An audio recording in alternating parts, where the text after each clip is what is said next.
Bonjour à toutes et à tous, bienvenue sur votre chaîne d'information régionale en ce mardi 24 juillet.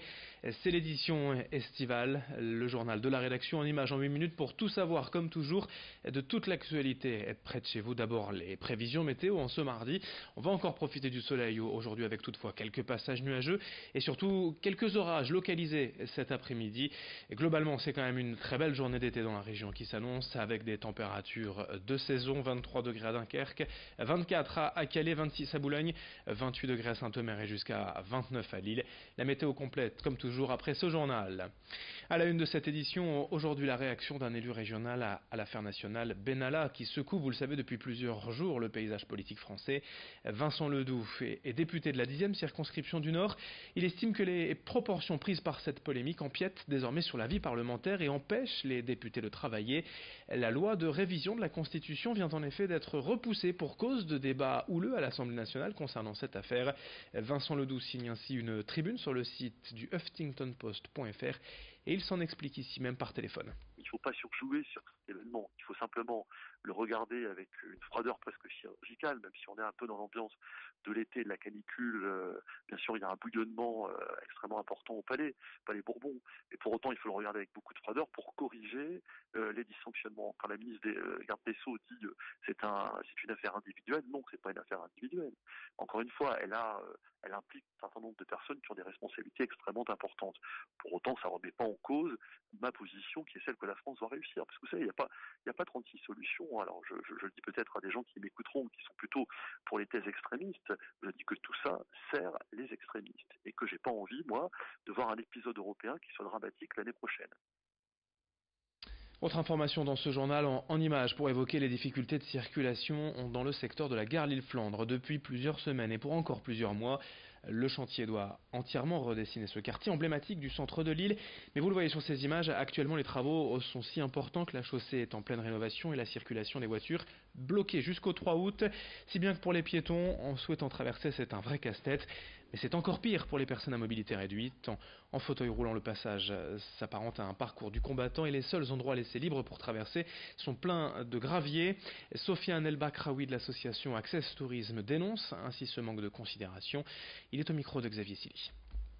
Compte tenu de ces travaux, disons que je prends plutôt certaines sorties de métro, je m'interdis d'aller à certains endroits, sachant qu'il y a ces travaux, je n'y vais pas.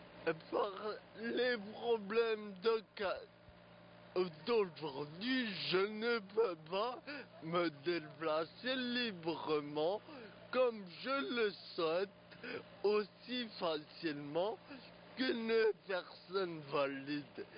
Et ça, c'est quand même dommage.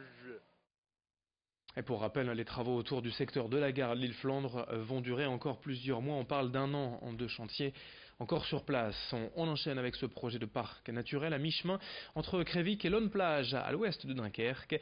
Bernard Borel vient d'acheter un immense terrain de 30 hectares et son idée à lui, ce n'est pas de faire une zone commerciale ou de construire des logements, c'est tout simplement d'en faire une réserve naturelle afin de préserver la biodiversité. En effet, près de 5 millions d'oiseaux passent ici chaque année et l'ambition du propriétaire, c'est tout simplement de rendre la biodiversité rentable. Selon lui, l'ouverture du terrain aux spécialistes, aux ornithologues permettrait de se passer d'une partie des subventions publiques. Autre levier de rentabilité, ouvrir cet espace aux chasseurs et aux pêcheurs sur une période limitée ou encore le louer à des entreprises partenaires. Explication au micro de Corentin Escaillé.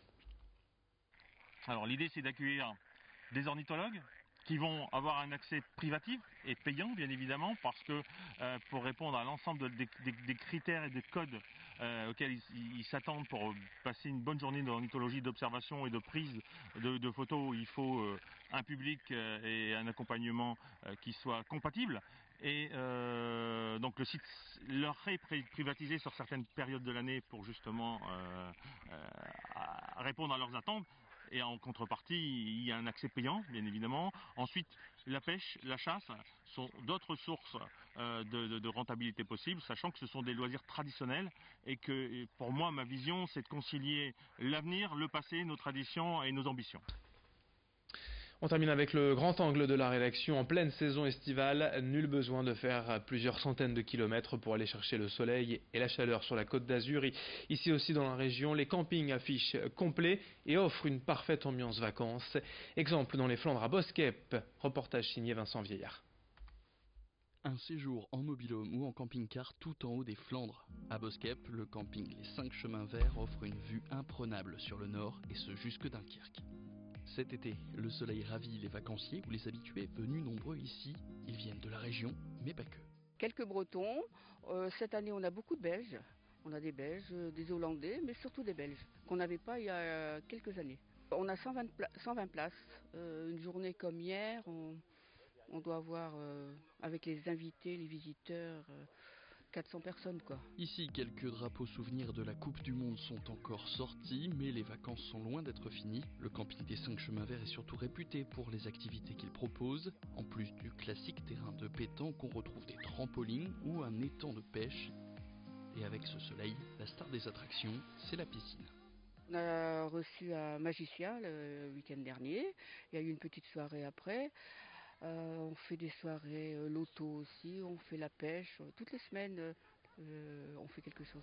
Pour passer ces mois de juillet et d'août, certains font le choix de ne pas partir à l'autre bout de la France pour se reposer. C'est pas trop loin de chez nous. Quand on a envie de rentrer, déjà, ne serait-ce que pour le courrier, c'est pratique. C'est un super beau camping, il y a des super belles choses à voir. Boskep, c'est un super village avec tous les commerces. Ici, il y a des activités, la piscine, les temps de pêche, il y a des bois, les balades dans la Flandre. Et puis, il y a des bons estaminets.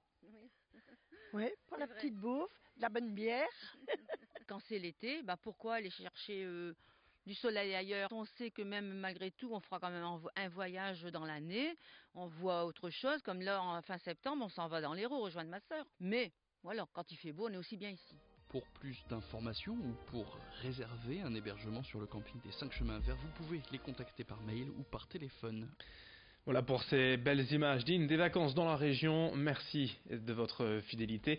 D'autres infos à suivre, bien évidemment. On est ensemble, vous le savez, tout au long de cette journée.